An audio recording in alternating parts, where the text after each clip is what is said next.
ಜಲ ನಾಡುಗಳಿಗೋಸ್ಕರವಾಗಿ ತ್ಯಾಗವನ್ನು ಮಾಡಿದ ಎಲ್ಲ ಕನ್ನಡದ ಹೋರಾಟಗಾರರನ್ನು ಸ್ಮರಣೆ ಮಾಡೋಣ.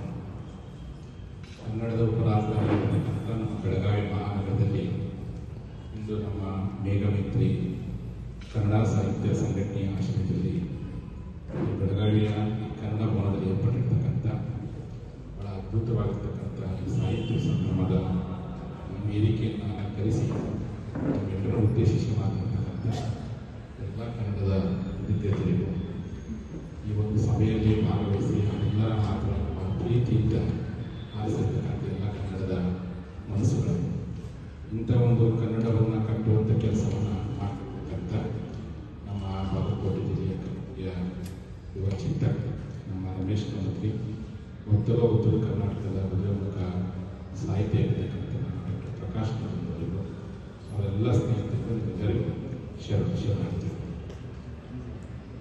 ಬಹುತೇಕ ಬೆಳಗಾವಿಗೆ ಕನ್ನಡದ ಕಾಯಕ ಮಾಡೋದು, ಕನ್ನಡದ ಬಗ್ಗೆ ಮಾತಾಡಲಿಕ್ಕೆ ಇತ್ತೀಚೆಗೆ ಭಾರತದ ಶಕ್ತಿ ಬಂದಿದೆ.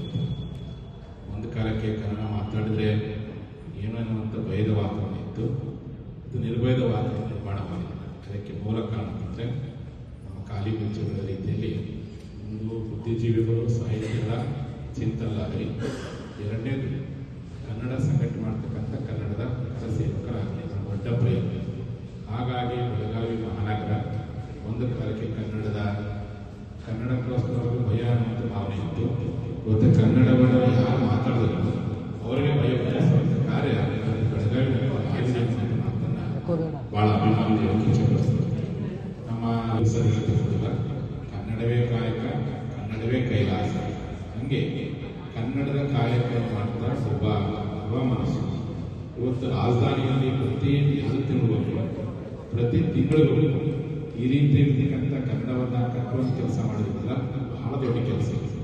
ಬೆಂಗಳೂರು ಭಾಗದಲ್ಲಿ ಮಾಡೋದು ದೊಡ್ಡ ಮಾತಲ್ಲ, ಅದು ಅವ್ರಿಗೆ ಅನುಭವ ಇತ್ತು. ಪ್ಲೇಸು ಅವರ ಪರಿಚಯ ಸಿಗ್ತಾರೆ, ಅವರೇ ಅವರಿಗೆ ಸಹಕಾರ ಕೊಡುವಂಥ ಸಂಸ್ಥೆ ಅಧಿಕಾರಿಗಳಿರ್ತಾರೆ, ಜನಪ್ರತಿನಿಧಿಗಳಿರ್ತಾರೆ. ಆದರೆ ಇಲ್ಲಿಯ ಉತ್ತರ ಕರ್ನಾಟಕದ ಬಾಗಲಕೋಟೆ ಜಿಲ್ಲೆಯ ಚಿಕ್ಕ ಗ್ರಾಮದ ಒಬ್ಬ ರಮೇಶ್ ರಾಜಧಾನಿ ಬೆಂಗಳೂರು ಹೋಗಿ ತನ್ನ ಪಡಿತಾನ ಉದ್ಯೋಗ ಮಾಡ್ಕೊಂಡು ಕೈ ತುಂಬ ಸಂಬಳ ಪಡ್ಕೊಂಡು ಅಲ್ಲಿ ಯಾವ ಅಪಾರ್ಟ್ಮೆಂಟು ಮನೆ ಕಟ್ಕೊಂಡು ಸುಖವಾಗಿರುವಂಥ ವಯಸ್ಸಿನಲ್ಲಿ ಇಡೀ ತನ್ನ ಬದುಕನ್ನು, ತನ್ನ ಸೇವೆಯನ್ನು ಕನ್ನಡಕ್ಕೋಸ್ಕರ ಮಾಡ್ತಿರ್ತಂದ್ರೆ ನಾವೆಲ್ಲ ಹೆಮ್ಮೆ ಪಡಬೇಕು. ರಮೇಶ್ ನಮ್ಮ ಭಾಗದಕ್ಕೆ ಭಾಳ ಹೆಮ್ಮೆ ಅನಿಸುತ್ತೆ.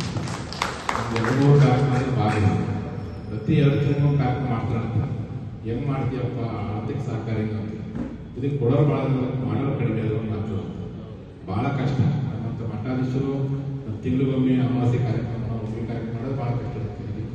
ಆದರೆ ಒಬ್ಬ ಯುವಕ ರಾಜಧಾನಿ ಒಳಗಡೆ ಅನೇಕ ತಾಲೂಕು ಮಟ್ಟದಲ್ಲಿ ಕಾರ್ಯಕ್ರಮಗಳು ಮಾಡುವಂಥದ್ದು, ಎಲ್ಲ ರಾಜ್ಯ ಮಟ್ಟದ ಚಿಂತಕ ಕರೆಸಿ ಅವರಿಂದ ಕನ್ನಡದ ಅನುಭವಗಳನ್ನು ಕೇಳುವಂಥದ್ದು ಅದು ಬಹಳ ದೊಡ್ಡ ಕೆಲಸ. ಹಾಗಾಗಿ ಇವತ್ತು ನೀವೆಲ್ಲರೂ ಕನ್ನಡ ಬಗ್ಗೆ ಮಾತಾಡೋದು ಭಾಳ ಖುಷಿ ಅನಿಸುತ್ತೆ.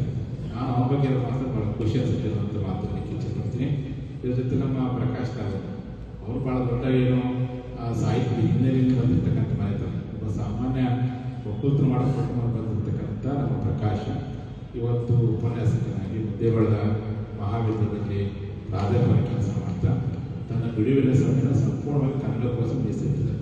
ಇವತ್ತು ನಮ್ಮ ಬಿಜಾಪುರ ಜಿಲ್ಲೆಯಲ್ಲಿ ಕೊರತೆ ಇತ್ತು, ಬಾಗಲಕೋಟೆ ಜಿಲ್ಲೆಯಲ್ಲಿ ಕೊರತೆ ಇತ್ತು, ಒಬ್ಬ ಯುವ ಸಾಹಿತ್ಯ ಕೊರತೆ ಇತ್ತು, ಒಬ್ಬ ಸಂಪಾದಕ ಕೊರತೆ ಇತ್ತು, ಲೇಖಕನ ಕೊರತೆ ಇತ್ತು.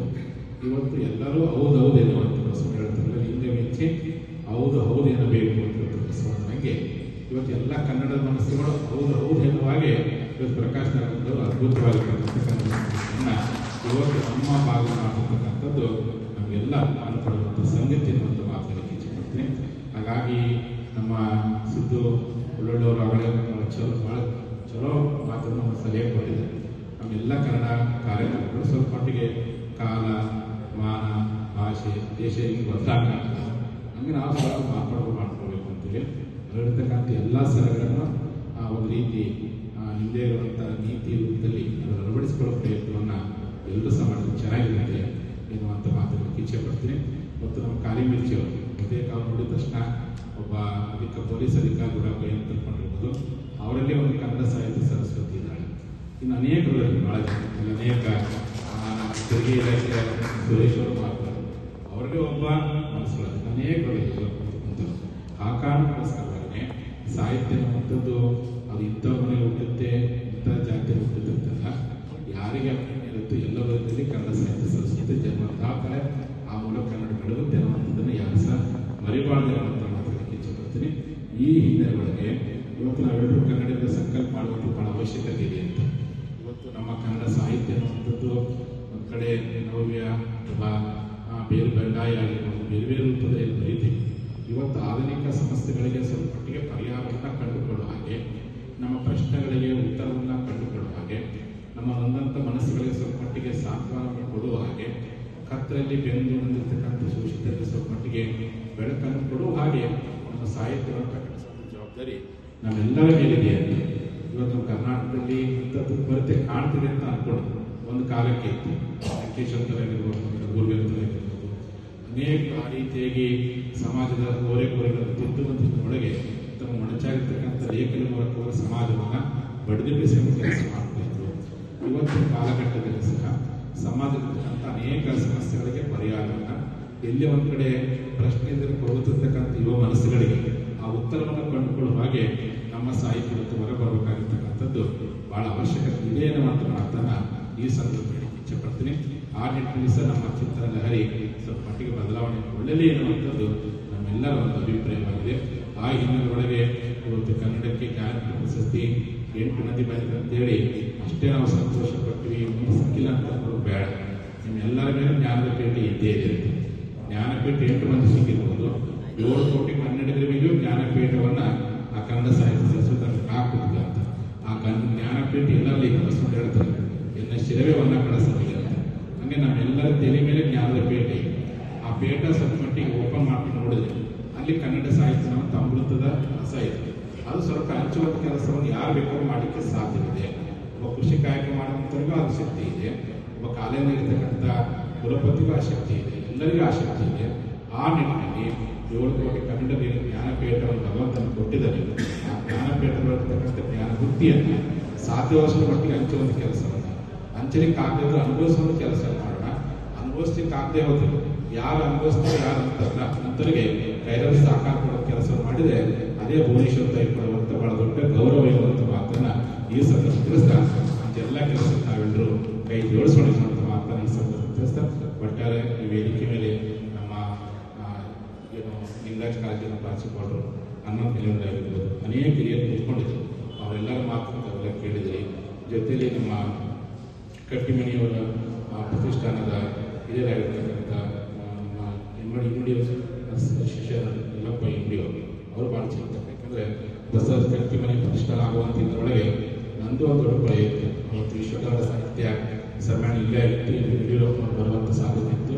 ಕಲಬುರಗಿ ಶಹರದಲ್ಲಿ ಫೋನ್ ಮಾಡಿದ್ರು, ನಾಳೆ ಕಲಬುರಗಿಯವರು ಯಡಿಯೂರಪ್ಪನವರು ವಿಶ್ವ ಕನ್ನಡ ಸಾಹಿತ್ಯ ಸಮ್ಮೇಳನ ಕಾರ್ಯಕ್ರಮ ಮಾಡ್ತಿದ್ರೆ ಬಸವರಾಜ ಕಟ್ಟಿಮನಿ ಬಹಳ ದೊಡ್ಡ ಸಾಹಿತ್ಯ, ಯಾವ ಜ್ಞಾನಪೀಠ ಪುಸ್ತಕದ್ದು ಕಡಿಮೆ. ಬಟ್ ಅವರಿಗೇನಿತ್ತು, ಹಿಂದ್ಗಡೆ ಬಹಳ ದೊಡ್ಡ ಸಮುದಾಯದ ಶಕ್ತಿ ಇರಲಿಲ್ಲ ಅಥವಾ ಬಹಳಷ್ಟು ದೊಡ್ಡ ಪ್ರಭಾವ ಬರೀತಾನೆ ಇಲ್ಲ. ಹಾಗಾಗಿ ಅವ್ರು ಇಲ್ಲೇ ಉದ್ಯಮಗಳು ಉಳ್ಕೊಂಡ್ರು. ಅವ್ರು ಕುವೆಂಪುಗಿಂತಲೂ ಕಡಿಮೆ ಇಲ್ಲ, ಯಾರಿಗಿಂತ ಕಡಿಮೆ ಇಲ್ಲ. ಅದು ಅಭಿಮಾನಿ ಶೂನ್ಯತೆ ನಮ್ಮ ಕನ್ನಡಿಗರ ಕಾರಣಕ್ಕೆ ಅವ್ರು ಇಲ್ಲೇ ಮಾತನಾಡಿನೋ ಇಲ್ಲೇ ಬೆಳಗಾವಿ ಸೀಮಿತರಾಗ್ತಾರೆ. ಹಾಗಾಗಿ ಬಸವರಾಜ ಕಟ್ಟಿಮನಿ ಹೆಸರನ್ನ ಬಹುತೇಕ ನಮ್ಮ ಬೆಳಗಾವಿ ಗಾಜಿನ ಮನೆ ಹೆಸರನ್ನು ನಾಮಕರಣ ಆ ನಿಟ್ಟಿನಲ್ಲಿ ತಾವು ಹೋರಾಟ ಮಾಡಿಸುವಂಥ ಸರಿಯಾಗಿ ಕೊಡಬೇಕು.